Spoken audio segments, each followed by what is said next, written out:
이 시간 우리에게 주시는 하나님 말씀 고린도전서 7장 1절에서 16절까지의 말씀입니다. 이 계시의 말씀을 읽어 드리는 가운데 살아계신 하나님의 음성을 듣는 시간이 되시기 바랍니다. 너희가 쓴 문제에 대하여 말하면 남자가 여자를 가까이 아니함이 좋으나 음행을 피하기 위하여 남자마다 자기 아내를 두고 여자마다 자기 남편을 두라. 남편은 그 아내에 대한 의무를 다하고 아내도 그 남편에게 그렇게 할지라. 아내는 자기 몸을 주장하지 못하고 오직 그 남편이 하며 남편도 그와 같이 자기 몸을 주장하지 못하고 오직 그 아내가 하나니 서로 분방하지 말라. 다만 기도할 틈을 얻기 위하여 합의상 얼마 동안은 하되 다시 합하라. 이는 너희가 절제 못함으로 말미암아 사탄이 너희를 시험하지 못하게 하려 함이라. 그러나 내가 이 말을 함은 허락이요 명령은 아니니라. 나는 모든 사람이 나와 같기를 원하노라. 그러나 각각 하나님께 받은 자기의 은사가 있으니 이 사람은 이러하고 저 사람은 저러하니라. 내가 결혼하지 아니한 자들과 과부들에게 이르노니 나와 같이 그냥 지내는 것이 좋으니라. 만일 절제할 수 없거든 결혼하라. 정욕이 불같이 타는 것보다 결혼하는 것이 나으니라. 결혼한 자들에게 내가 명하노니 명하는 자는 내가 아니요 주시라. 여자는 남편에게서 갈라서지 말고 만일 갈라섰으면 그대로 지내든지 다시 그 남편과 화합하든지 하라.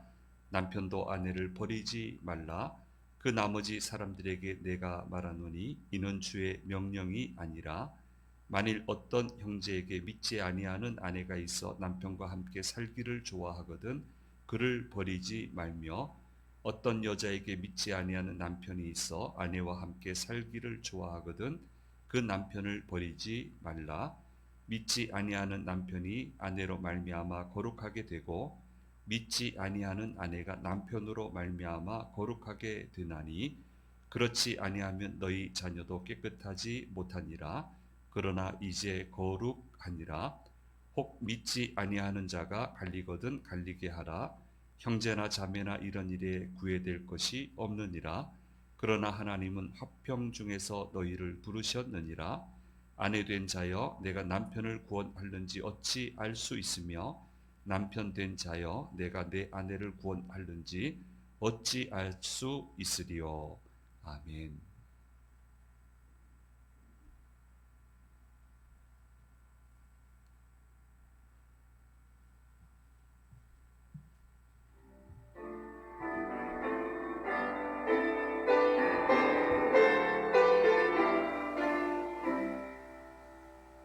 나 어젯밤에 잘 때 한 꿈을 꾸었네. 그의 나 예루살렘 성의 곁에서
권사님 데뷔 무대입니다. 애쓰셨습니다. 광고 드리겠습니다.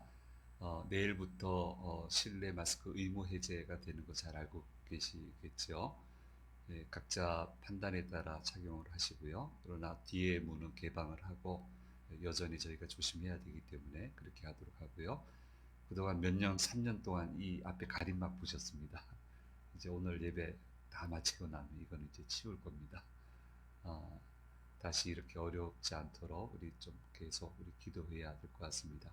담임 목사님 내일부터 다음 주 목요일까지 성지 탐방을 가시게 됩니다.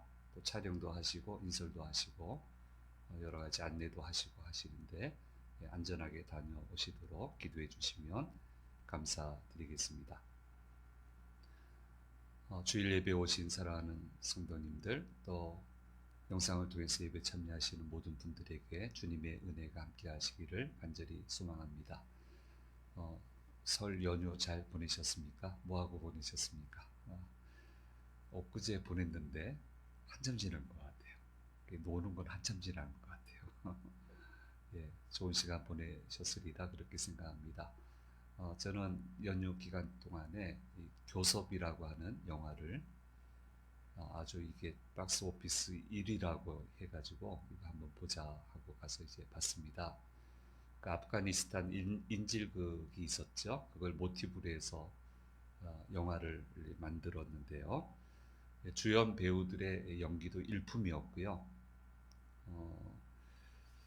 근데 이제 결론적으로 교회가 여러 가지 좀 난처한 상황에 처할 수밖에 없는 그런 스토리인데, 야, 이거 어떻게 하면 좋나. 가기도 조금 싫은 것도 있고, 이게 참 교회 얘기인데 이거 어떻게 처리하려나 싶었는데 감사하게도 아주 작게 희석을 좀 시켰어요. 이제 언론하고 이렇게 슬쩍 걸쳐가지고 보신 분 있습니까? 보셔도 괜찮습니다. 연기가 참 좋습니다. 구성이 참 좋습니다. 그래서 언론하고 좀 분담을 이렇게 해가지고 상대적으로 작게 해줘서 굉장히 고마웠고요.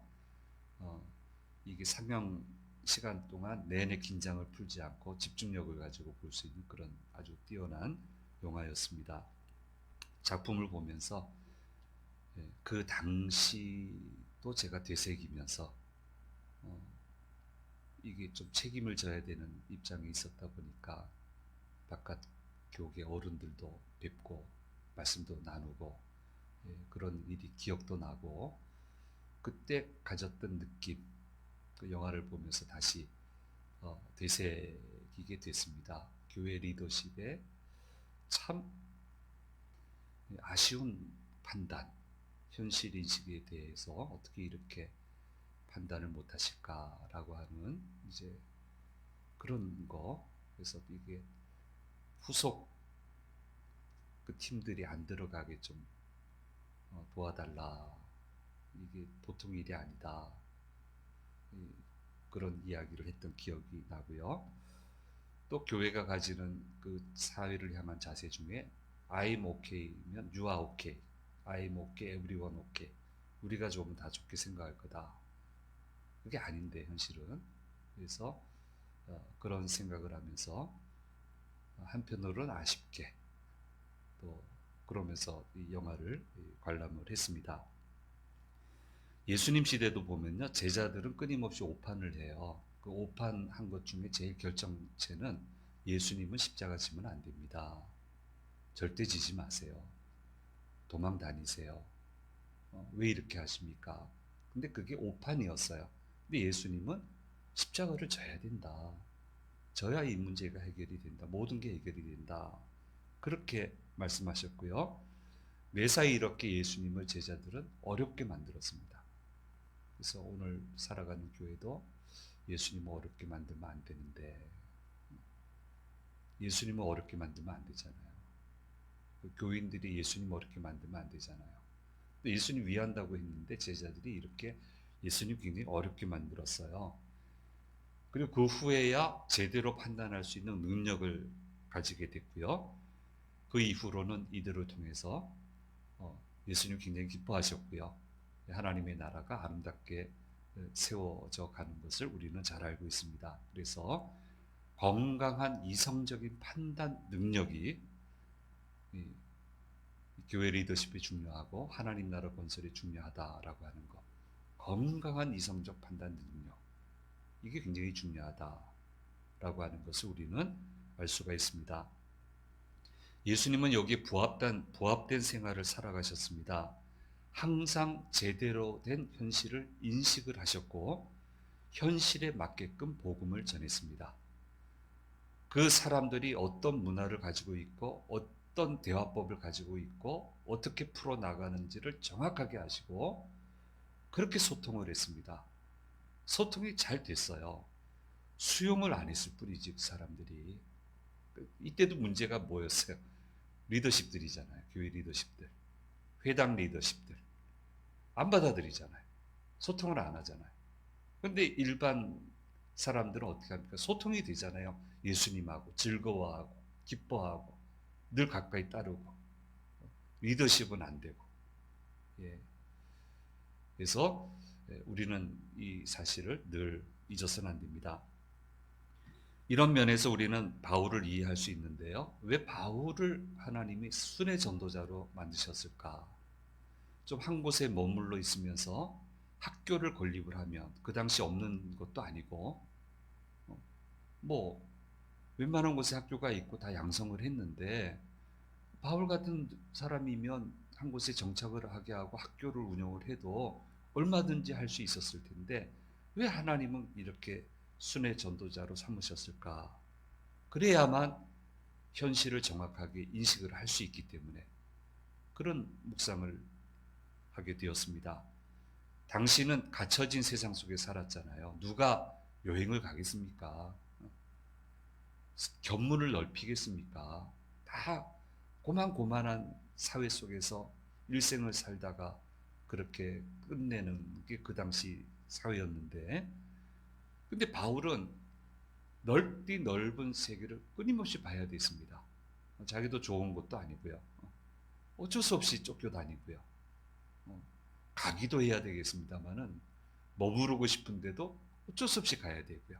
그러면서 세상에 많은 것을 보게 되고 지식을 가지게 되고 다양한 것들을 배우게 되고 그러니까 어떤 상황이 와도 당황하지 않고 침착하게 매듭을 풀어낼 수 있는 현실적인 풍성한 지식과 감각을 키울 수 있었습니다. 이게 필요했거든요. 다양한 사회 속에 다양한 구조 속에 하나님의 교회를 건립을 하려면 이런 능력이 있어야 돼. 이런 지식이 필요했던 거예요. 그래서 한 곳에 머무르며 학교를 운영케 하신 게 아니고 순회 전도자로 만드신 거예요. 하나님의 뜻을 계시하면 뭐합니까? 알아듣질 못하는데 기도 응답해 주면 뭐해요? 그걸 깨닫지 못하는데 제가 계속 예화를 말씀드리잖아요. 주님은 말을 들어보니까 오랫동안 금식 기도했어요. 말을 들어보니까 바르게 응답하셨어요. 옆에 있는 사람들은 다 그렇게 알고 있었어요. 그런데 이제 됐다. 이게 제대로 응답 받으셨네. 고생한 보람이 있네 하고 그 다음에 하는 얘기는 딴 얘기를 해요. 알아듣지 못하면 뭘 해요? 어떻게 해요? 어떻게 하나님의 역사를 이루겠어요? 좀 그만하면 좀 알아들을 만한데 이게 필요하단 말이에요. 지금 초창기 교회 건립에는. 그러니까 바울을 자꾸 훈련시키고 보게 하고 그래서 하나님의 뜻을 그 구조 속에 제대로 펼쳐낼 수 있는 능력을 키우게 하셔서 그렇게 해서 교회를 건립하게 하시는 것을 보게 됩니다. 이제 그래서 바울은 순회 전도자가 돼야 됐어요. 그래서 처음 개척하고는 그 다음은 떠나잖아요. 그 다음에 어느 정도 구조가 갖춰지게 되면 이제 소위 로컬 전도자, 로컬 지도자, 지역 사람을 선택을 해서 그 교회를 섬기게끔 그렇게 하나님이 운행해 가시는 것을 보게 됩니다.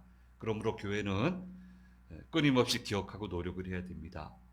복음을 현실을 살아가는 사람들에게 어떻게 전해야 되는지에 대해서 매번 고민해야 되고 매 순간마다 그 흐름을 놓치지 않기 위해서 계속적으로 발전해 나가야 되는 겁니다.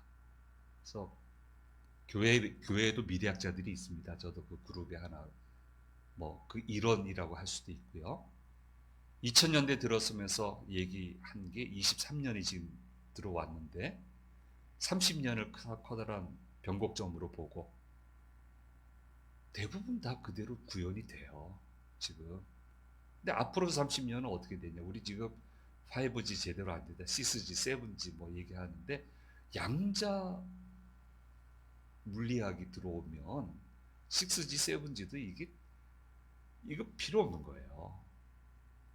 벌써 무슨 말인지 아시겠습니까? 어벤져스가 양자 개념을 가져와서 전 우주를 상대로 하는 영화가 지금 만들어지고 있대잖아요. 만들어졌나 모르겠어요. 만들어지는 걸로 저는 들었습니다. 그럼 그런 시대에는 복음을 어떻게 전해야 되느냐? 어떻게 이 사람들에게 예수님 만날 수 있는 길을 열 거냐? 고민해야죠. 그렇게 해야 된단 말이에요. 그래서 사도 바울이 다루는 주제를 보면은 굉장히 다양합니다. 그런데 정확한 지침을 줘요. 그러니까 이분이 얼마나 많은 것을 봤는지를 알 수가 있어요. 얼마나 지식이 있는지를 알 수가 있어요. 그러니까 다양한 주제에 대해서 고린도 교회에 지금 다양한 주제가 있거든요. 문제가 있거든요. 이 문제에 대해서 거침없이 정확하게 하나님의 뜻을 전달하는 것을 보게 됩니다. 오늘 이제 결혼에 관한 얘기인데요. 결혼에 관한 다양한 이야기를 본문 말씀에서 얘기하고 있는데 이걸 이해를 하려면 고린도 교회가 처한 상황을 크게 두 가지를 이해를 해야 됩니다. 첫째는 여기는 음행이 가득합니다. 음행이 일상화된 곳입니다. 제가 깜짝 놀라며 들은 얘기는요. 어느 나라, 어느 지역인데 그 나라 전체는 아니겠죠. 그 지역 아니라고 생각하고 싶은데 자녀들이 티네이저가 되면 그러면은 어느 정도 나이가 되면은 부모들이 다 허락하는 게 뭐냐면은 이성 친구와 교제하는 건데 교제가 뭐가 나쁘겠어요. 근데 하룻밤을 지내는 거예요. 성적으로. 그게 교제예요. 결혼할 상대는 아니에요. 거기에서 선교한 선교사님이 계셨습니다.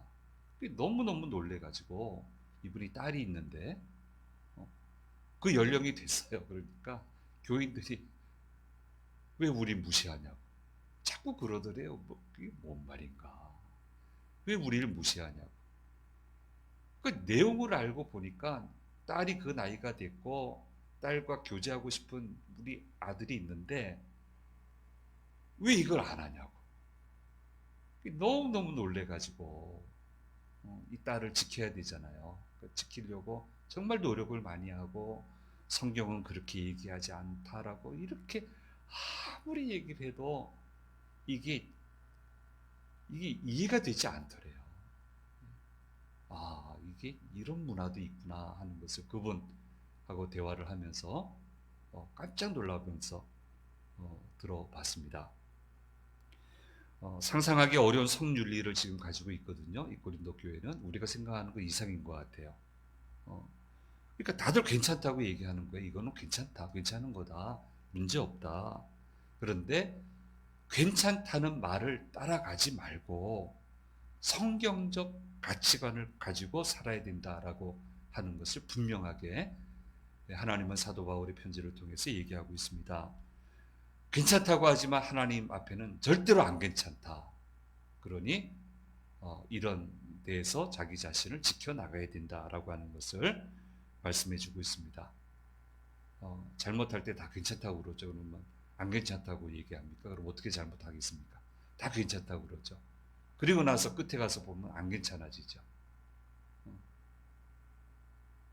괜찮다고 문제 없다고 교우들 종종 봤어요. 괜찮다고 해서 했는데 나중 가서 보니까 안 괜찮은 거예요. 그러니까 길이 막히고 어려워지고 그렇게 되는 것을 보았습니다. 그래서 이 결혼에 관한 얘기는 이 음행의 얘기, 그다음 두 번째는 지난 시간에 얘기 말씀을 했습니다마는 성령적 열광주의가 있었다 이렇게 얘기를 했습니다. 그 성령을 따라 행하고 정말 하나님 앞에 기쁨이 되는 삶을 살아야 되겠다. 근데 이제 그 맞는 얘기죠. 영육을 분리를 했어요. 영은 예수를 믿어 이미 완전한 구원을 받았어요. 거룩해졌어요. 자, 여기까지는 의견이 같은데 그 다음에 이제 육의 문제를 어떻게 하느냐에 거에 대해서는 크게 두 가지로 갈려요. 첫 번째 그룹은 영이 구원 받았는데 육이야 뭐 어때? 주로 이단들이 이 두 가지 사례를 다 해요. 그래서 막 뭐 아무 상관없다고 막 일반 사회에서 하는 것처럼 음행을 태연하게 행하고 그걸 가지고 교회 들어오는 그룹이 있고요. 또 한 그룹은 육은 더럽다 이렇게 생각하는 거예요. 그래서 극단적인 금욕주의, 이성을 쳐다도 보지 않고 부부라고 하더라도 부부 생활을 하지 않고 뭐 이런 문제가 이 안에 있었습니다. 그래서 이런 큰 이유를 배경하에 두고 다양한 결혼 생활에 대한 권면을 하고 있습니다. 대략 6가지인데요. 첫째는 음행을 피하기 위해 결혼을 해라. 아니 정력 때문에 결혼하라고 이렇게 이 배경을 모르면 이렇게 갈 수 있는데 그게 아니고요. 이 사회가 워낙 그러니까 음욕을 피하기 위해서는 결혼하는 게 좋겠다. 두 번째는 남편과 아내가 극단적인 금욕주의에 빠지지 않기 위해서 각각 주어진 의무 생활인 부부 생활을 해야 된다. 남편이 자기 몸을 주관하는 것이 아니고 아내가 주관하는 것이고 아내가 자기 몸을 주관하는 것이 아니라 남편이 주관하는 것이다. 그렇게 얘기를 하고 있고요. 세 번째로 기도를 하기 위해 분방을 일시적으로 할 수 있지만 서로 합의하에 해야 되고 그리고 빨리 합치는 게 좋다. 워낙 음행이 성행하니까 가만두질 않으니까 그냥 유혹을 하니까 그렇게 얘기를 하고요. 네 번째로 여러 가지 이유로 홀로 되시는 분들이 있는데 그분들 역시 정욕을 제어하기 어려우면 결혼하는 게 좋다. 이렇게 얘기하고요. 다섯 번째로 서로 헤어지지 말아야 된다. 이제 믿지 않는 사람과의 관계는 좀 다르게 얘기를 하고요. 그리고 여섯 번째, 믿지 않는 남편이나 아내가 같이 살기를 좋아하면 배우자와 헤어지지 말고 너 안 믿어? 나 당신하고 못 살아. 이렇게 하지 말고 그렇게 극단적인 신앙생활 하지만 그거 맞는 게 아니다. 그게 아니고 배우자의 구원을 생각하고 그와 함께 살아야 된다라고 그렇게 대략 크게 6가지로 결혼 생활에 대해서 말씀을 하고 있습니다. 이런 권고를 하는데 그 이유가 뭐냐? 그것은 바로 하나님 앞에서의 거룩함을 지켜야 되기 때문에 이렇게 다양하게 설명을 하고 있습니다. 하나님 앞에서 거룩함을 잃지 않아야 하나님과 원활한 소통을 할 수 있게 되고 그래야만 성공적인 인생을 살아갈 수 있기 때문에 거룩함을 지켜야 된다라고 말씀하고 있습니다. 마태복음 13장 52절 말씀은 이렇게 얘기하고 있습니다. 같이 읽겠습니다. 예수께서 이르시되 그러므로 천국의 제자된 서기관마다 마치 새 것과 옛 것을 그 곳간에서 내오는 집주인과 같으니라. 거룩한 하나님의 자녀는 하나님의 곳간에서 마치 새 것과 옛 것을 자유롭게 빼내오는 사람과 같은 권세를 가지고 살아갈 수 있게 된다라고 하는 것을 말씀해 주고 있습니다. 다들 오래 살아오셨잖아요. 거룩한 것만 결실을 가지고 오잖아요. 거룩하지 않았던 거, 그 결실이 지금까지 오는 게 있습니까? 없잖아요. 왜 거룩을 이상하게 생각합니까? 이것만이 유일한 건데, 야, 내가 참 잘 살았다, 잘했다, 라고 하는 건 거룩함 가운데 행한 거, 그것밖에는 가져올 게 있습니까? 없잖아요. 야, 이 하나님이 어떻게 나한테 이렇게 해주시나? 어? 어떻게 나한테 이렇게 잘해주시나? 하는 것 중에 거룩함의 씨앗이 안 뿌려진 것 있습니까? 없잖아요. 그러니까 사람의 힘만으로는 안 되잖아요. 하나님이 해주셔야 되잖아요. 그 거룩해야 된단 말이에요. 거룩한 사람한테 이런 권세를 주신다고 얘기하시잖아요. 그러니까 음행 때문에 거룩을 무너뜨리지 마라. 잘못된 해석을 해서 거룩을 무너뜨리지 마라. 그렇게 얘기하고 있는 거예요. 그러므로 거룩함이란 인생을 풀어 나가는 핵심 열쇠인 것입니다. 이 거룩함을 잃어버리면 결국 모든 것을 잃어버리게 되고, 반면에 어느 상황에서든지 거룩함을 지킬 수 있으면 인생은 성공적인 결실을 거두게 되는 것입니다. 그래서 우리는 결혼 생활에서도 거룩을 깊이 묵상해야 되고, 이 거룩함에 성공을 해야 됩니다. 더 나아가서 결혼을 왜 합니까? 거룩하기 위해서 하는 거예요. 거룩함이 핵심 요소입니다. 그런데 내 거룩함을 위해서 당신을 이용하는 것이 아니고, 당신의 거룩함을 돕기 위해서 내가 당신과 결혼하는 거예요. 이 얘기를 하고 계시는 거예요. 나를 위해 당신을 이용하는 게 아니고, 당신이 하나님 앞에 거룩하게 서게끔 내가 당신을 돕기 위해서 결혼하는 거다. 그러니까 같이 살기 좋아하는 믿지 않는 분들은 기쁨으로 같이 모시고 살아야죠. 어떻게 하든 주님께로 돌아올 수 있도록 그렇게 노력을 하면서. 이게 그렇게 거룩해지면 그 다음에 행복이 찾아오고요. 행복하면 거룩해지는 게 아니고, 거룩함이 찾아오면 행복해지는 거예요. 그래서 이 결혼 생활의 기본 원리를 잊어서는 안 된다라고 말씀해주고 있는 겁니다. 좀 이 분야에 대해서 새로운 한국 기독교계에서 새로운 지평을 여신 분은 이제 김양재 목사님이 새로운 지평을 여셨습니다. 제가 몇 번 모시기도 했고, 그분의 책은 대부분 다 읽었고요. 그래서 참 하나님이 이렇게도 쓰시는구나 생각을 하는 분인데요. 결혼을 지켜야 하는 11가지 이유에서 이렇게 말씀을 하고 있습니다. 도저히 사랑할 수 없는 아내와 남편이라도 구원을 위해 복종하고 사랑할 때 하나님이 나를 흠이 없게 하시고 거룩하게 하십니다. 허물이 많은 나를 깨끗하게 하신 그리스도의 사랑으로 배우자의 흠을 용납하는 것이 결혼 생활을 잘하는 비결이고, 아무리 펴고 또 펴도 주름이 많이 잡힌 결혼 생활이라도 나의 허물을 회개하며 거룩을 이루어갈 때 하나님은 우리의 결혼을 지켜주십니다. 그래서 이분은 이쪽에 사역을 하세요. 그래서 많이 상처 입은 가정을 치유하고, 깨진 가정을 돌이키고, 좌절에 빠진 가정을 새 출발시키고, 그런 독특한 하나님이 그런 모델을 하도 일반 교회들은 못하니까 이거를 이렇게 사용해 주시는 것 같아요. 그러면 거룩하기 위해서는 어떻게 해야 됩니까? 노력해야 됩니다. 거룩하기 위해서는 많은 노력이 필요합니다. 내 주여 뜻대로 행하시옵소서 찬양했다고 거룩해지는 게 아닙니다. 나를 거룩하게 하는 건 하나님 책임입니다. 아닙니다. 내가 노력을 해야 됩니다.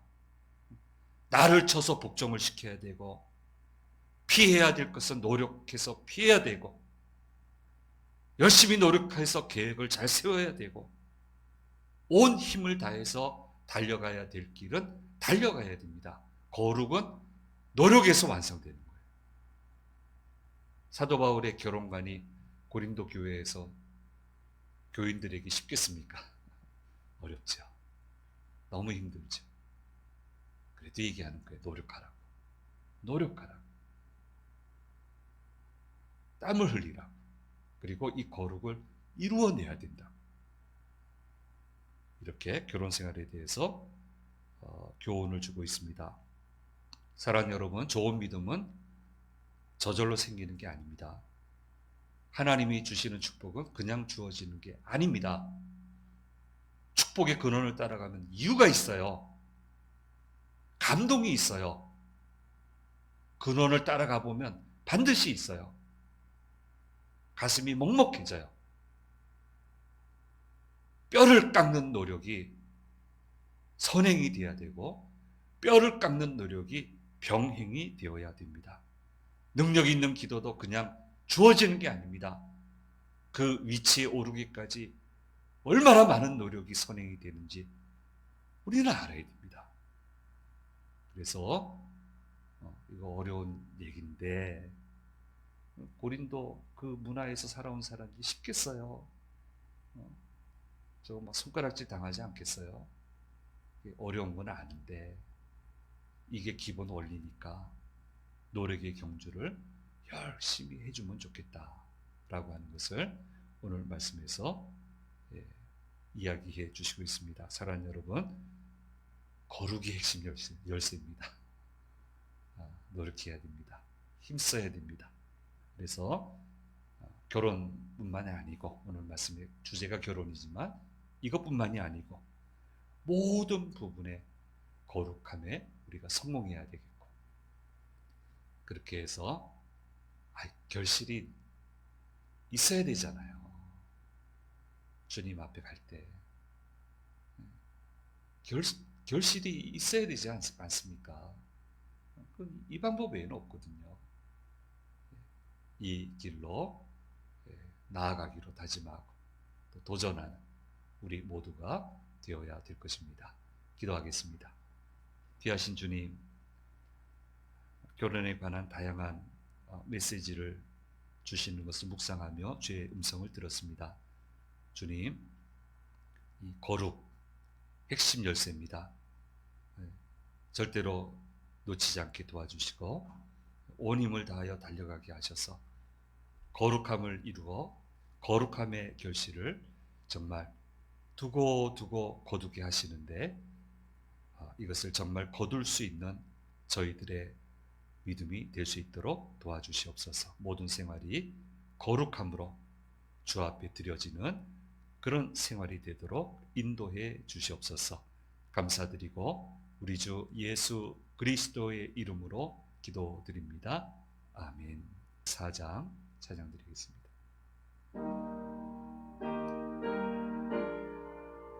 결혼 주제니까